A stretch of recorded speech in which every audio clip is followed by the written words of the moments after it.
Hi, everyone. Thank you so much for joining us for our panel discussion today. My name is Tara Andringa, and I'm the Executive Director of PAVE, and I am excited to be moderating today's panel. The recording of this panel is available on our website, pavecampaign.org, and will also be shared on our podcast called the PAVEcast. We will get started.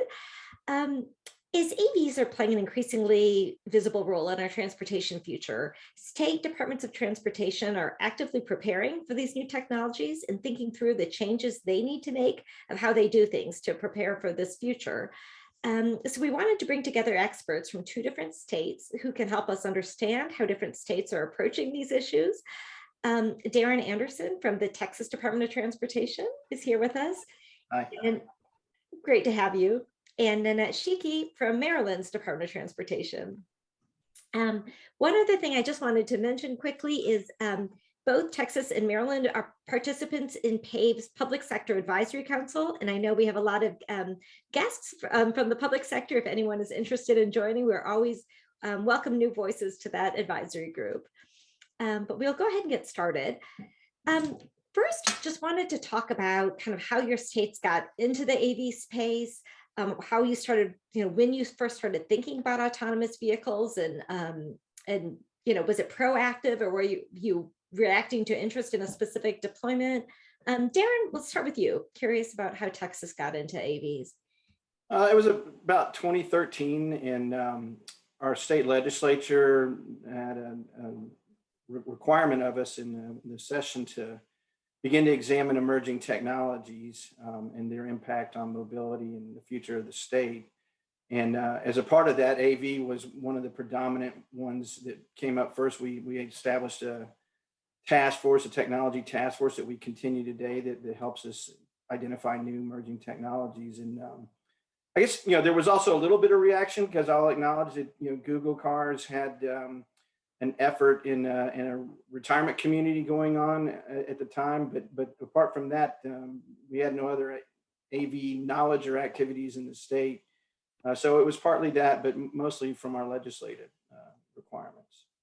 Great. Nanette, what about Maryland? How did you all start getting involved in the AV space?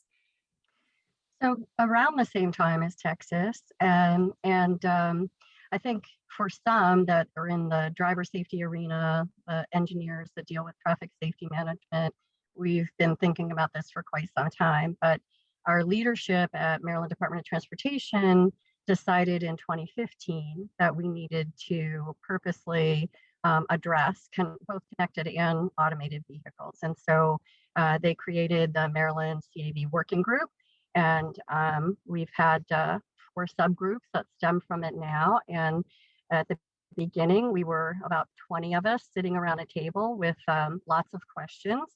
And it's grown to over 550 folks that are interested in Maryland CAV and on the list of the working group.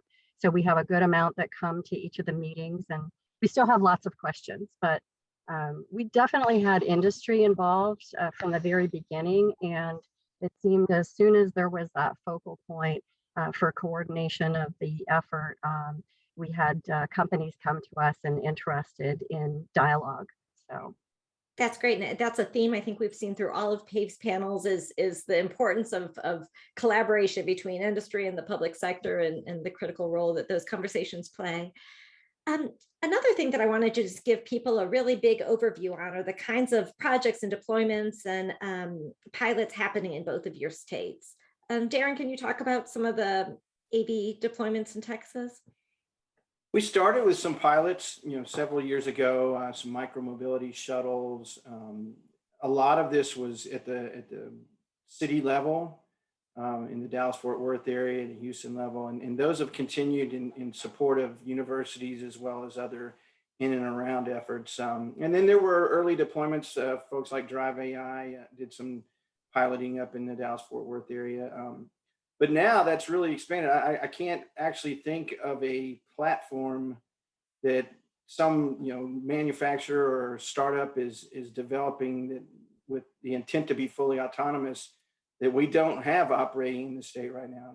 Everything from full-on AV 18-wheelers to down to personal delivery devices, and numerous versions of each of those. Probably the least deployed so far are passenger vehicles, but that's beginning to take shape as well in the next couple of years. Interesting. And would you say there are any primary lessons learned or things that you all didn't expect that you've had to change or do differently as a result of the pilots and deployments? I think we didn't expect the pace of development that we have. I mean, people know that we have pretty open and allowing laws for AV deployments in the state, and I think that spurred some rapid deployment. And I don't think that at the time, everybody was really focused on passenger vehicles and the thoughts of shared rides and things like that. But what we've seen in our state, and I think it's partly due to our environment and our scale and things like that that facilitate it, but AV freight development has been the largest effort in the state for the past 3 to 5 years. And those others are now coming along, the in and around efforts, the work on personal delivery devices, shared vehicles, and then we still anticipate things like AV buses and other modal large capacity systems, but they just really haven't come to the forefront yet for us. Absolutely. And then Nanette, what about in Maryland? What are some of the big projects you've had and surprises you've had as a result? Yeah, thank you. So we're lucky to have a couple of big name partners here in Maryland. We've got U.S. Army's Aberdeen Test Center, which has been an active participant with Maryland Department of Transportation. They work with US DOT, testing different types of vehicles, so sedans, commercial motor vehicles, and also, developing test protocols. We have a big company, Maryland-based Robotic Research, that's actually testing in some other areas, and of course have worked here in Maryland. They've developed the AV tech for shuttles, for commercial motor vehicles, and now for a full-size electric vehicle transit bus. So we've worked with other companies as well, many other companies, including SteerTech. So they have an autonomous valet parking. And then we've worked with other companies on AV transit vans and low-speed shuttles, testing at a lot of different facilities, including Raven Stadium, BWI, Thurgood Marshall, at a couple of MARC train stations, and with some government fleets. So we even, just recently, we activated truck platooning and personal delivery device operation about 6 months ago. And we're in discussions with a PDD company that's looking at a major university here in Maryland. So we also work with our Department of Commerce, who has a really strong aeronautics unit, and collaborate on not just preparation for ground AV, but also air and sea. So we've got quite an array of different projects that are going on there too. It's so exciting to hear about all the different projects. Yeah.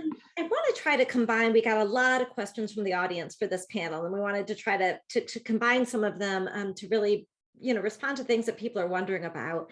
We got quite a few questions about, we all hear the word patchwork in terms of all the different states' approaches, and people are interested in how states are taking different approaches and how they made those decisions. Each state has to find a balance between the mandatory requirements and voluntary collaboration and communication. And we wanted to get a sense of how different states are looking at that, how you've approached that trade-off, how you decide whether to allow OEMs to test on public roads. And just wanted to get a sense of how your states are approaching these decisions and how states are looking at them differently. Darren, would you like to start with that one? I think Nanette should go first. I can do that. Go ahead. Okay.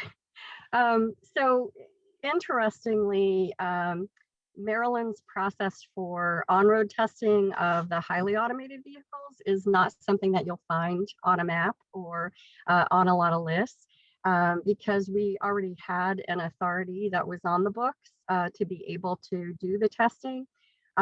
We listened to the national guidance that has been put out with several documents not to pass laws unnecessarily. So with everything evolving just so quickly, what we did was we used that existing authority and we modeled our permit process after the ADS 2.0, which was way back in September of 2016, I believe.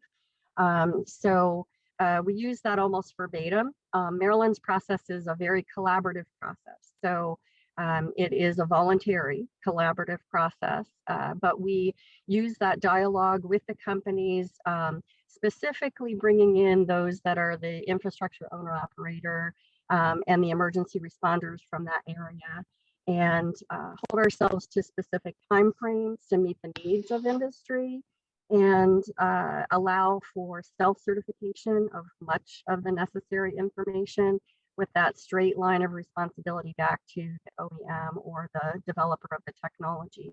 But we have that, kind of living, breathing document that we review regularly and make the changes as necessary.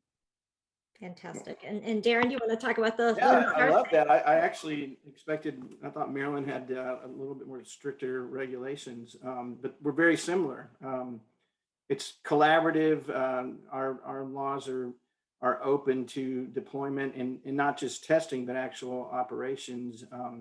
And really our involvement is in that collaboration space. We don't have regulatory, TxDOT itself doesn't have regulatory oversight in any aspect. Our motor vehicles and obviously our public safety departments do in their respective areas. But it's working with the developers, the research universities that might be supportive of helping with either analysis or community engagement, and then a lot of dependence on the local jurisdictions where the company wants to operate. And we spend a lot of time facilitating those engagements. Who do you need to talk to in the state? Where do you want to first operate? Do you know what your business model is that you want to do? Or are you just looking in a general region and have thoughts about what your business model may be? Because largely many of our major metropolitan areas at least have looked at and thought about where their communities could be served by potentially AV technology. So they're ready to engage, they're ready to talk about it. And we just help make that happen for them. And then we track it and stay regularly involved. And it's been very cooperative and open and transparent. I feel that, we regularly have developers call us every time that they have a new step forward in their development. In fact, I got a call just yesterday about one that's here in Austin. So I think we're comfortable with that. And I think our legislature has been comfortable with that approach to date. And but we stress to them safety first. And as we've seen in the past, a safety incident of significant magnitude could drastically change that environment overnight. And I think I think lessons have been learned in the past few years that have driven a much more collaborative and safety focused effort across the industry. Great, absolutely. And then also want to hear from both of you on this topic as well. There's obviously a lot of conversation about the topic of a national framework, and some questions about, from the state's point of view, would a national approach be helpful, or do states like the autonomy to determine their own regulatory approaches? Just curious about both of your thoughts about that. I support a national framework. We support a national framework, and we regularly speak in forums like ASTO and ITS America and PAVE and others on the need for commonality in certain areas across the entirety of the nation, so it's not only for the public, but also for the developers to have consistency and know what the rules are that they work within. And we're really pleased to see that NHTSA has begun to establish some of those, and there will always be those that don't like what's established, and I understand that too. But I think we'll find common ground and be able to drive that forward. And as Nanette pointed out, the guidance that we've received previously has been helpful, but we feel that there's a lot of further guidance and standards that are coming, hopefully in the next couple of years. And we certainly look forward to the day where there's an actually, AV law that everybody can agree to and standardize much of that for everyone. Great. Nanette, do you have anything to add about what you see as the benefits of a national framework? Yeah, I agree with what Darran's saying. A national framework with the basic bottom line priorities of the safety criteria would be really helpful. I mean, when you're thinking about interstate commerce, interstate transportation, and especially maybe on the East Coast where we've got smaller states and maybe some more, interstate travel, we try to emulate as much as we can what our neighbors are doing. So it's a lot of work on our part to reach out to the different states and try to figure out what's going on and make sure we understand it. And from the perspective of industry, that's got to be a daunting task to try to figure out what 51 different sets of rules of engagement are, right? And it might be a deterrent to have them go to new states because of that. So a national framework could definitely be beneficial. That's a great point. Another topic that we got quite a few questions about, not surprisingly, is on the data issue. A couple different questions are, what data are you collecting about crashes, incidents, or operations in your state? And is that public record? And then what metrics should regulators be asking of AV companies to publish as they test on public roads? Nanette, would you like to start that one? Yeah, absolutely. So I'll start, I guess. So for any of the companies that we issue the HAV permit to, we do require for a monthly reporting. Now that's going to be, a little bit different for those that, maybe testing for a shorter period of time or longer period of time. But basically, it's a monthly reporting. And that discussion with the reporting has been a tremendous value for both the state and for the companies. They seem to very much appreciate that discussion. So we asked them about, the basics, how many trips, how many passengers, any issues, what was the average speed, conditions, that kind of thing. If there were any incidents or any need for manual takeovers. And those monthly discussions have been a very frank discussion of the why behind that data, which has helped us to understand and be able to prepare for the next phases. So both on our part and on the company's part. So that's the main thing that we do as far as getting data. I know there's other discussions specifically for certain companies with projects, to get more data to be able to analyze, but that's the general. Great. And Darran, what about Texas? How are you all approaching the data? Well, we don't have the same requirements for data submitted to us. We have been working on, there was a question about crash records information. We've begun to implement a few questions relative to automated driving system and engagement for a crash. There are a lot of challenges with that because one, you have to update the system where every police enforcement agency would input the data, and then you have to train them statewide on what it means. Now, not only what to fill in, but specifically what are all these types of AV and what is ADAS and all those things have to be educated so that they appropriately fill it out. So it's a little bit longer effort than people might think to just make a small change in a crash report. Mm-hmm. And then those are beginning to be collected. Thankfully, we haven't had ones where that's been an issue, but that's probably the first step. We don't right now have, as I said, regulatory requirements to follow up on activities or get any information about disengagements or things like that.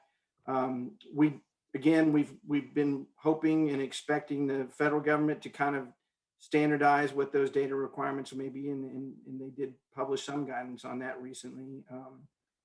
And another data component that we didn't touch on, but is really important to us is we're really rapidly moving to a data sharing environment effort with them. I saw a question about 3D environment. What can their LiDAR do for us? Well, it can do a lot for us. And so we're working with several of the freight carriers right now on what we may be able to do to push that forward and actually begin to get into a common environment where we're sharing that type of data. And it helps us with asset management. It helps us with system knowledge and pavement, understanding, a lot of things that we can glean from that data that can lead to proactive activities and maintenance and operations that we depend on contracted efforts for now, currently. So we're looking to do that. And we're also looking to work with them on what information is valuable to the operating company that we can provide about the system, in regardless of how it gets to the vehicle or to the oversight of that vehicle. If we can make that available to them, we can improve their safety and operations too. Very interesting. I think there's the whole universe of things that states need to be looking at, infrastructure and first responders and law enforcement. I'm curious of all of these different factors that you all have to think about in relation to AVs. What have emerged as the top priorities and the biggest challenges? What are the main things that you're thinking through? Nanette?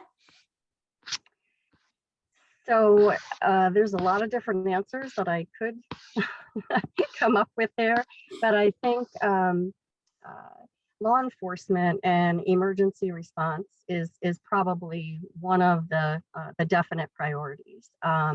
We've had emergency responders at the table since the inception of our discussions on CAV, and they've definitely helped with creating the emergency response plans that are necessary for testing and deployment, and just simply helping us with what all the questions are that need to be answered for emergency responders.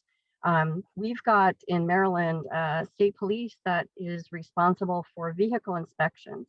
So they've got that expertise on the functional safety of the vehicles. And then we've also got both state police and transportation authority police that are responsible for commercial vehicle inspections and enforcement.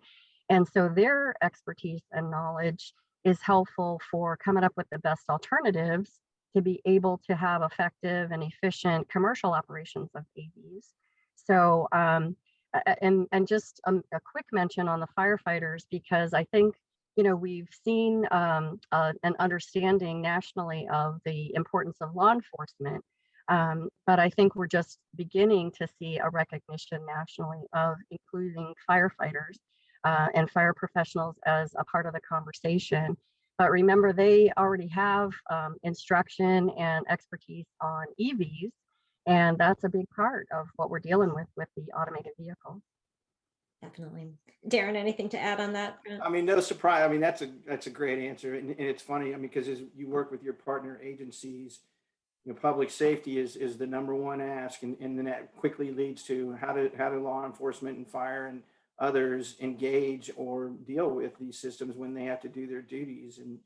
And so yeah, and what's great is they're interested. I mean, they ask a lot of questions, and what's really great, I think, also is the industry community is readily available to provide those answers. Now, some of those answers are different by developer and system right now, and maybe that'll get more commonplace over time. But they all are willing to do that, and I love that Nanette talked about the planning factor, especially as we've talked to companies about local deployments.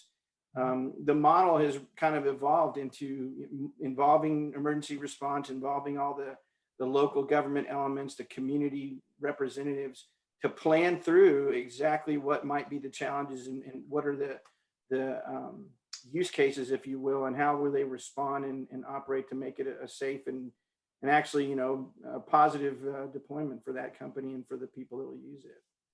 Actually, one of the common questions we hear is from smaller communities is, what advice do you have for smaller communities within your states who are wanting to prepare for AVs? What steps do you recommend that they take? Darran, do you want to start that one? Yeah, I would say don't get caught up in the hype for once, in that it's not all going to happen overnight, just like electrification won't happen overnight and other technologies. It looks like it might, but it's not. I also tell many of them, especially in the rural area, you've been doing automation for quite some time. There are places where automation on farm equipment has long been in place. And so there are ways to apply autonomy to what they do that may not even be imagined in a more urban setting. And the other thing I would tell them is look at your infrastructure. What can you do to make human driving better? Because the AV developers consistently say they are trying to their utmost to not cause needs for improvements in the system for their systems to work. So if you're looking at your striping and it's all faded, or if you look at a construction zone and it's confusing to people when they drive through it, it's going to be confusing to AV as well. So, work on standardization, work on, upgrades to your maintenance and things like that. And it'll prepare the system not only for AV, but for people too. Absolutely. Nanette, anything to add to that? Love the comment about the infrastructure preparedness, and just, if it's ready for humans, it's going to be ready for the technology. And I think just getting in the game, having the discussions with other smaller towns, with other local governments, state government, to be able to share that knowledge. So you want to try to experience the technology. So do some sort of a project. That's how we learn. But, if you have some conversation with others about what they've learned, then you're not starting from square one. So just, get in the game. I think that would be my bottom line there. For sure. Nanette reminded me of one too. Many years ago, we have an innovation alliance, if you will, within the state, with a number of regional partners. And something that really paid big benefits was we did a Shark Tank effort with them effectively. And they worked on what are some of their biggest community needs that they feel might be solved by technology. We told them to stay agnostic to what that might be, but they think it might be enhanced by technologies, and put that package together. What would make it viable and understandable to industry?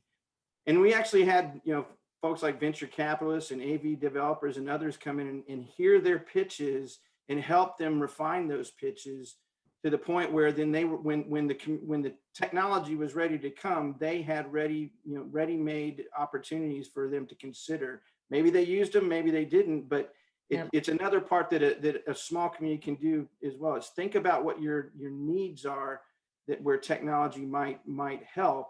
Don't try and make it fit AV if it doesn't fit, but identify those and then look for others to help you put that together and make it known to the industry. And CAV task forces in the states are good places to do that. Yeah, I think that's a really excellent point. And if I could just add one thing there, I think, because Darran made me think too, it's really looking at connected and automated as a tool in the toolbox for mobility, right? And so, just trying to see what can happen and getting that stakeholder engagement, that community engagement, to be able to find out what the needs are. That's important. That actually brings up another question I wanted to ask you both about, is community engagement. What we see at PAVE is that people have all kinds of both hopes for AVs and concerns about AVs. How do you go about engaging with community members and make sure you're working together with them? Darran? Well, as I mentioned, we have the Texas Innovation Alliance, and we really rely on those partners in that alliance.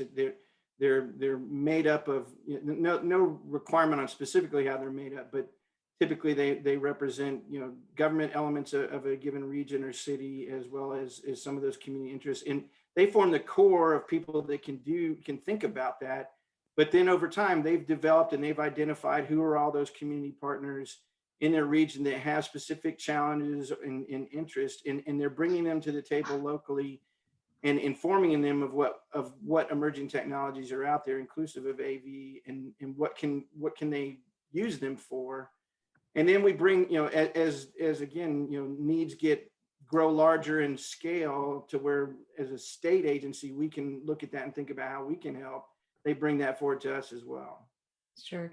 The last question I want to ask you about, which is actually sort of related to what I was just saying, obviously the core of PAVE's mission is public education, and both of your states have been involved with PAVE's Public Sector Advisory Council.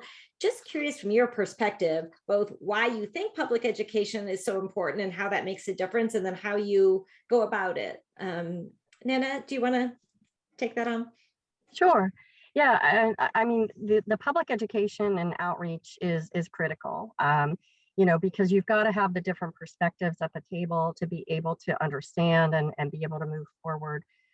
So, we've done quite a bit with public facing materials just for basic understanding, to help businesses figure out how to get engaged. We have our, CAV working group is open to communities, to the public, to anyone. So, that's an opportunity. And, but I think, just, having our team remaining engaged with all these different groups and bringing that information back so that we can learn from it and then share those perspectives is, and all the different groups that we have involved, including the local governments. They have been a key, and especially over the last few years, we've really had a lot more interest from our local governments, and that's where things happen, right? They have a lot more opportunity sometimes for the direct public outreach. So having them involved has been key. Absolutely. We are out of time, unfortunately, but have really enjoyed this conversation. Thank you to both of you for joining us today and hearing about how different states are getting ready for the AV future. And thank you to our audience for joining us again. The recording will be available at our website, pavecampaign.org, or on our podcast, Pavecast. Thank you all, and thank you so much to Darran and Nanette for joining us, and we will see you next week. Thank you so much. Thank you. Thank you.